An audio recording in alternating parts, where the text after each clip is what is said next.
بسم اللہ الرحمن الرحیم۔ السلام علیکم، آپ دیکھ رہے ہیں الف نیوز اور میں ہوں آپ کے ساتھ ماجد علی۔ شامل کرتے ہیں پاکستان اور دنیا بھر سے بریکنگ نیوز ہیڈ لائنز۔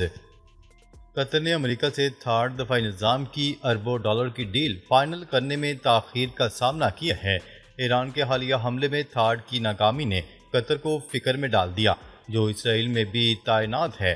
قطر اب چین یا روس جیسے متبادل پارٹنرز پر غور کر رہا ہے تاکہ اپنی فضائی حدود کی حفاظت یقینی بنائی جا سکے، اور روسی S-500 نظام کو بہترین آپشن سمجھا جا رہا ہے جو F-35 جیٹس کو روکنے کی صلاحیت رکھتا ہے۔ اگر امریکہ گارنٹی نہ دے تو قطر فوری طور پر نئی ڈیلز کی طرف بڑھ سکتا ہے جو علاقائی توازن بدل دے گا۔ روس کا جدید دفاعی نظام، کیا قطر اسے حاصل کر لے گا؟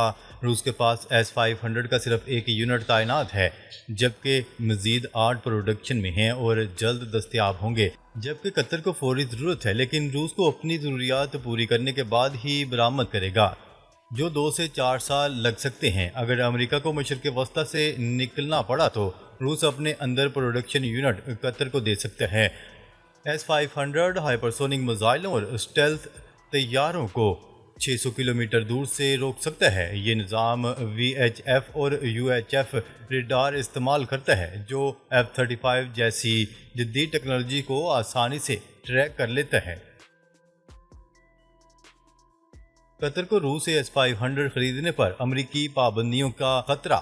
اگر قطر S-500 خریدتا ہے تو امریکہ پابندیوں کے تحت فوری کارروائی کرے گا۔ قطر کی اربوں ڈالر کی سرمایہ کاری امریکہ میں ہے جو فریز ہو سکتی ہے اور مالی پابندیاں عائد ہو سکتی ہیں۔ انٹیلیجنس شیئرنگ روک دی جائے گی اور نیٹو پارٹنرز بھی قطر سے دوری اختیار کر سکتے ہیں۔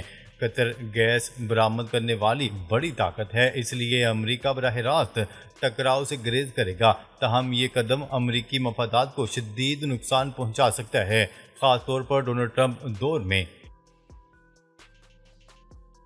F-35 لڑاکا طیارے بامقابلہ S-500، کیا اسرائیلی حملے روکے جا سکیں گے؟ اسرائیل کے F-35 جیٹ اسٹیلتھ ٹیکنالوجی رکھتے ہیں جو عام ریڈار سے بچنے کی کوشش کرتے ہیں، جبکہ S-500 جدید لانگ رینج ریڈار سے انہیں 600 کلومیٹر دور سے پکڑ سکتا ہے اور فضائی حدود میں داخل ہونے سے پہلے مار گرانے کی صلاحیت رکھتا ہے۔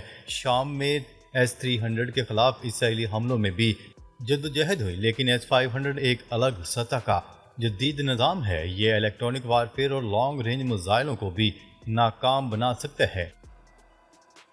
یوکرین کے ڈرونز کا روسی کیمیکل پلانٹ پر بڑا حملہ۔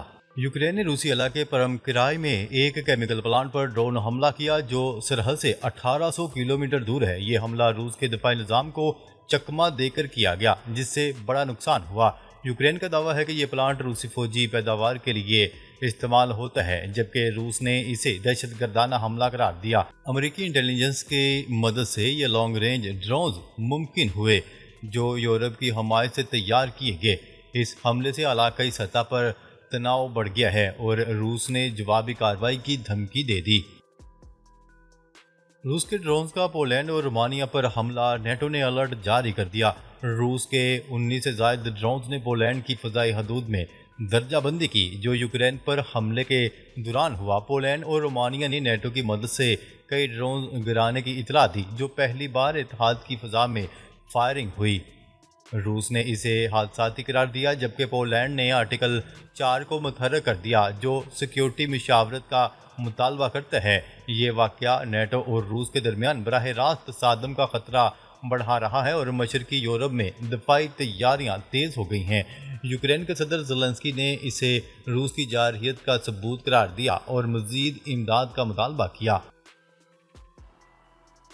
ڈونلڈ ٹرمپ نے روس، چین اور بھارت پر نئی پابندیاں عائد کرنے کا اعلان کر دیا۔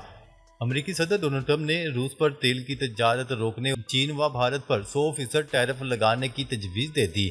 یہ پابندیاں یوکرین جنگ ختم کرنے کے لیے ہیں اور نیٹو ممالک کو روس سے تیل کی خریداری سے روکنے کا الٹیمیٹم ہے۔ بھارت پر کارسا جیسی سیکنڈری پابندیوں کا خطرہ ہے کیونکہ وہ روس سے تیل درآمد کرتا ہے۔ وینزویلا کے ساتھ کشیدگی، امریکہ نے فوجی طاقت میں اضافہ شروع کر دیا۔ وینزویلا کے ساتھ کشیدگی میں اضافے کے بعد امریکہ نے F-35 لڑاکا طیارے پورٹو ریکو میں تعینات کر دیے۔ غیر ملکی خبرساں ادارے کی رپورٹ کے مطابق امریکی صدر ڈونلڈ ٹرمپ کے حکم پر کیریبین جزائر کے قریب امریکہ نے فوجی طاقت میں اضافہ شروع کر دیا۔ اس سلسلے کی کڑی کے طور پر 5 جدید امریکی F-35 لڑاکا طیارے پورٹو ریکو پہنچ چکے ہیں۔ امریکی صدر نے گزشتہ ہفتے 10 جنگی اسٹیلتھ طیارے بھیجنے کا اعلان کیا تھا جو مبینہ طور پر وینزویلا کے منشیات کارٹلز کے خلاف کارروائی کریں گے۔ یوکرین نے روسی ڈرون روکنے کے لیے اہم اقدام اٹھانے پر غور شروع کر دیا۔ یوکرین کی افواج روسی ڈرون روکنے میں ناکام رہی اور اب اس نے اہم اقدام اٹھانے پر غور شروع کر دیا ہے۔ نیوز رپورٹ کے مطابق یوکرین ممکنہ طور پر روسی ڈرون حملے روکنے کے لیے موبائل کمیونیکیشن سروس کو محدود کر سکتا ہے تاکہ نیٹ ورکس کو حملے کے لیے استعمال ہونے سے روکا جا سکے۔ یہ بات یوکرینی چیف آف ڈیفنس نے ایک چینل کے ذریعے اپنے پیغام میں کی۔ حماس کی شکست تک غزہ کو تباہ کرتے رہیں گے، اسرائیل نے خبردار کر دیا۔ اسرائیل کے وزیر دفاع نے کہا ہے کہ حماس کی شکست اور یرغمالی کی رہائی تک غزہ کو تباہ کرتے رہیں گے۔ تفصیلات کے مطابق غزہ پر اسرائیلی فوج کے حملے تیز تر ہو گئے ہیں اور بڑی تعداد میں شہری نقل مکانی پر مجبور ہیں۔ ایسے میں اسرائیلی وزیر دفاع نے کہا ہے کہ طوفان غزہ پر مسلسل حملہ کر رہا ہے۔ اسرائیل غزہ کے انفراسٹرکچر کو تباہ کرتا رہے گا جب تک حماس کو شکست نہ ہو جائے اور تمام یرغمالی کو رہا نہ کر دیا جائے۔ حماس کی عادت کا خاتمہ یرغمالیوں کی رہائی کی راہ میں رکاوٹ دور کرے گا، نیتن یاہو نے خبردار کر دیا۔ اس لیے وزیر اعظم نیتن یاہو نے خبردار کرتے ہوئے کہا ہے کہ قطر میں مقیم حماس کی عادت کا خاتمہ یرغمالیوں کی رہائی اور غزہ جنگ روکنے کی راہ میں سب سے بڑی رکاوٹ دور کر دے گا۔ نیتن یاہو نے یہ الزام بھی لگایا کہ قطر میں حماس کی عادت نے غزہ معاہدے میں رکاوٹیں ڈالیں۔ واضح رہے کہ اسرائیل نے 9 ستمبر کو قطر کے دارالحکومت دوحہ میں حماس کی عادت کو فضائی حملے سے نشانہ بنایا تھا۔ قطر پر حملے سے ٹرمپ ناخوش ہیں لیکن اسرائیل سے تعلقات بہت مضبوط ہیں۔ امریکی وزیر خارجہ مارکو روبیو نے کہا ہے کہ قطر میں حالیہ واقعات پر صدر ڈونلڈ ٹرمپ ناخوش ہیں۔ اسرائیلی حملے سے مذاکرات متاثر ہو سکتے ہیں مگر اس صورتحال سے اسرائیل سے تعلقات پر اثر نہیں پڑے گا۔ امریکہ کے وزیر خارجہ مارکو روبیو نے دعویٰ کیا ہے کہ قطر ابھی اس نتیجے پر نہیں پہنچا ہے کہ وہ اسرائیلی حملے کے رد عمل کے طور پر اتحادیوں سے کیا مطالبہ کرے گا۔ Sweden, New Zealand, Germany, Spain میں اسرائیل کے خلاف مظاہرے، فلوٹیلا روانہ۔ غزہ میں جاری جنگ کے خلاف سویڈن، نیوزی لینڈ، جرمنی اور اسپین میں اسرائیل کے خلاف مظاہرے ہوئے جبکہ دوسری جانب تیونس سے غزہ کے لیے عالمی سمود فلوٹیلا روانہ کر دی گئی جس کا مقصد محصور فلسطینیوں تک خوراک اور طبی امداد پہنچانا ہے۔ نیوزی لینڈ کے شہر آکلینڈ میں فلسطینیوں کی حمایت میں ہزاروں افراد نے مارچ کیا۔ مودی کا دورہ منی پور، کرفیو، مظاہرے، ہڑتال اور گو بیک مودی کے نعروں سے استقبال۔ بھارتی وزیر اعظم نریندر مودی نے 13 ستمبر 2025 کو 2 سال بعد منی پور کا پہلا دورہ کیا جس پر وزیر اعظم کا استقبال ہڑتال اور گو بیک مودی کے نعروں سے کیا گیا۔ انتظامیہ نے پورے علاقے کو فوجی چھاؤنی میں بدل دیا۔ مودی کے دورے میں سخت حفاظتی انتظامات، ڈرون نگرانی، کرفیو نافذ اور جگہ جگہ چیک پوسٹیں لگائی گئیں۔ منی پور کی عوام میں شدید غم و غصہ پایا گیا جبکہ مودی کا دورہ انتخابی ڈھونگ اور ڈرامہ قرار دیا گیا۔ عراق کا تاریخی دریائے فرات بدترین خشک سالی کا شکار ہو گیا۔